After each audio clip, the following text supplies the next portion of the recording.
Hi, welcome to Virtual Construction Assistance. Weekly tips and tricks. Our tip for today is about setting an app as default in Windows 10. Windows keeps a list of apps that it always uses to open certain types of files or links.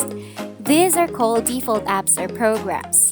In VCA, we always use Outlook and Chrome as the default. There are multiple ways to change or set the default app, but for today's tips and tricks, we'll show you the easiest method to manage default apps. Here's how.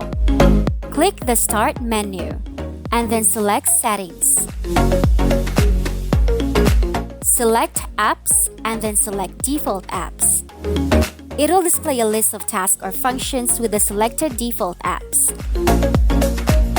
For email, simply browse and choose Outlook. For web browser, choose Google Chrome. This automatically saves the changes. Good work! Now close the window. The next time you send an email or click a web link, this will automatically open the Outlook and Chrome respectively.